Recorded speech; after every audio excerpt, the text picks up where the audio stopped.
नमस्कार विद्यार्थियों, संस्कार public school Mathania online class में आपका हार्दिक स्वागत। आज हम सर्वनाम के बारे में चर्चा करेंगे।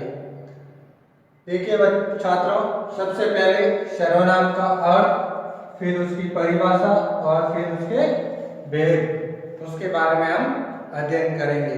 तो देखिए, सबसे पहले लिखा हुआ है सर्वनाम। इसका अर्थ होता है सर्व यानी सभी, नाम यानी सभी का नाम। अब सर्वनाम का भाषा के अंतर्गत प्रयोग क्यों किया जाता है कि किसी भी वाक्य के अंतर्गत किसी शब्द की पुनरावृत्ति रोकने के लिए या उस वाक्य की सुंदरता बढ़ाने के लिए या संक्षिप्तता के लिए उसका प्रयोग करते हैं। जैसे आपके सामने मैं वाक्य बोलता हूं कि गीता आज साला क्यों नहीं आई। गीता बीमार थी इसलिए नहीं आई। अब इस वाक्य को हम सिंपल शब्दों में भी लिख सकते हैं कि गीता विद्यालय क्यों नहीं आई, क्योंकि वह बीमार थी।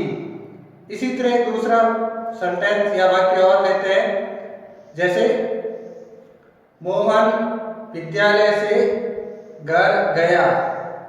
मोहन घर जाकर अपना गृह कार्य पूर्ण किया।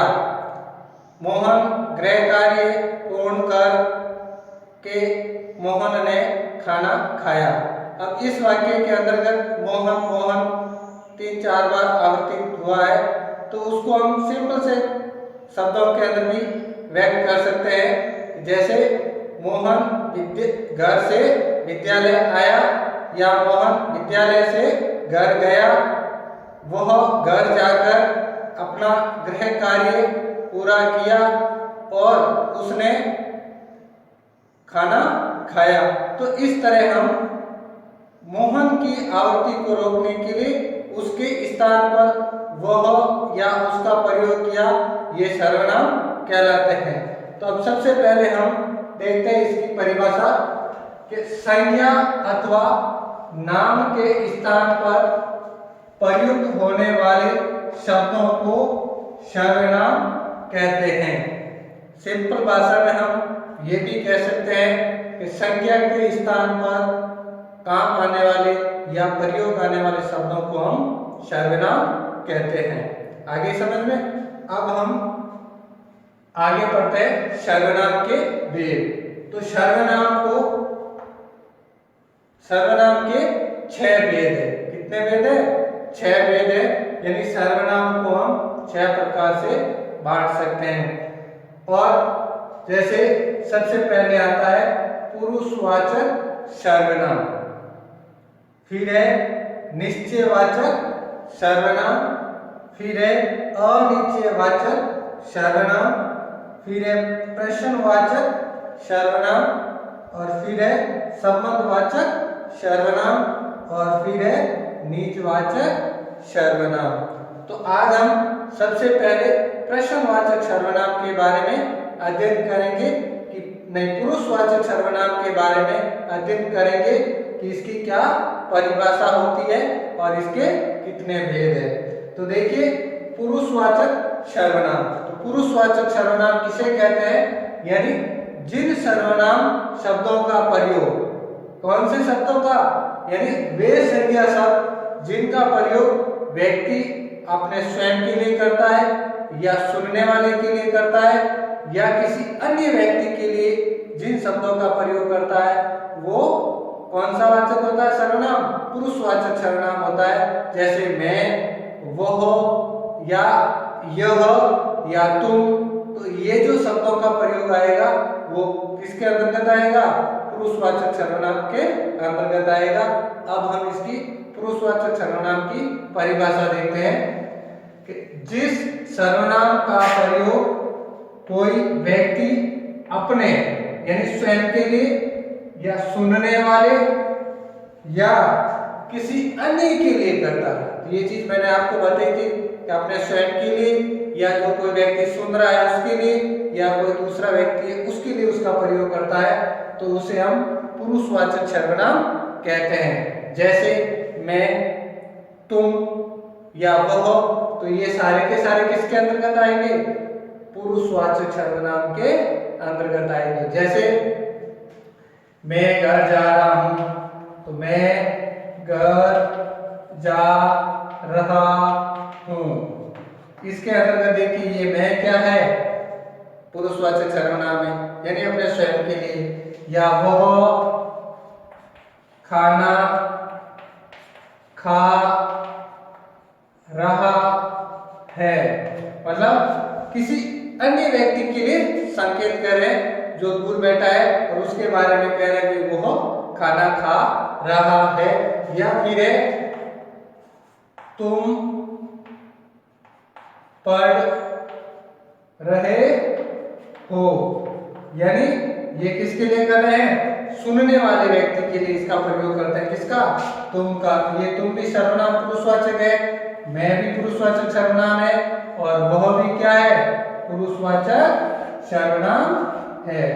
अब हमें पता चल गया है कि पुरुषवाचक सर्वनाम किसे कहते हैं या कौन से शब्द आएंगे वहां पे पुरुषवाचक सर्वनाम का प्रयोग होगा। अब देखिए पुरुषवाचक सर्वनाम है उसको भी हम 3 भागों में बांटते हैं। जैसे यहाँ परिभाषा में हमने कहा था कि या तो व्यक्ति अपने स्वयं के लिए प्रयोग करे, या सुनने वाले के लिए करे, या अन्य व्यक्ति के लिए करे। 3 तरह के व्यक्ति बताए।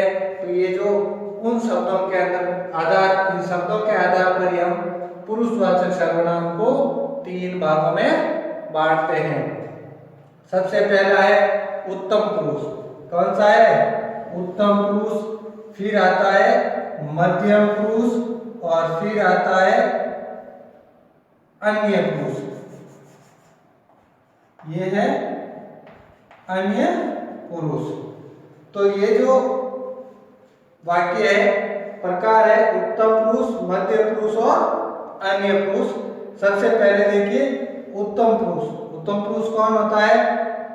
बोलने वाला या लिखने वाला जो व्यक्ति होता है उसके लिए जिन सर्वनाम शब्दों का प्रयोग करते हैं वो उत्तम पुरुष कहलाता है। जैसे मैं आपके सामने बोल रहा हूँ तो मैं स्वयं मेरे लिए जिन शब्दों का प्रयोग करूंगा वो किसके अंतर्गत आएंगे?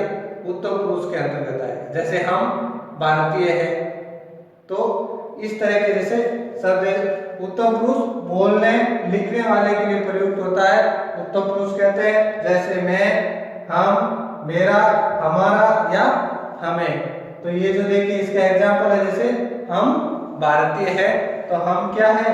उत्तम पुरुष के अंतर्गत आ रहा है। या मैं पढ़ रहा हूं तो मैं उत्तम पुरुष के अंतर्गत आएगा। या हमारा देश महान है तो हमारा है उत्तम पुरुष के अंतर्गत आएगा। फिर होता है मध्य पुरुष। मध्यम पुरुष के अंतर्गत है जो व्यक्ति बात सुनने वाला होता है उसके लिए जिस वाक्य के अंतर्गत बात कही जाती है वह मध्यम पुरुष होता है। यानी ये जो शब्द होते हैं सर्वनाम शब्द वो सुनने वाले के लिए होता है। जैसे तुम, आप या तुम्हारा। तो इसके अंतर्गत देखिए जैसे तुम कहाँ गए तो सुनने वाले के लिए प्रयोग हो रहा है। या फिर आपका घर बहुत ही सुंदर है, यानी लिखा आपका घर सुंदर है।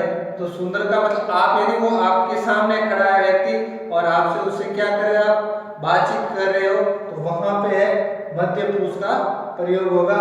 इसके अंतर्गत तुम, आप और तुम्हारा शब्दों का प्रयोग होगा। फिर आता है अन्य पुरुष।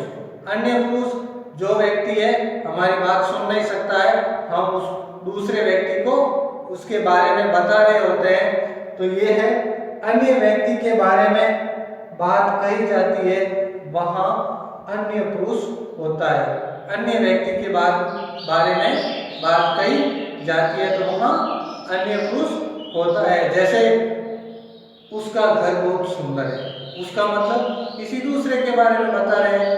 या फिर वो सदा हंसता है, ये वो सदा हंसता है मतलब वो किसी को दूसरे को बता रहे हैं। या उसका घर बहुत बड़ा है, उसका मतलब किसी दूसरे के बारे में बता रहे हैं, यानी किसी अन्य व्यक्ति के बारे में बता रहे हैं। तो वहां ये उत्तम पुरुष होगा।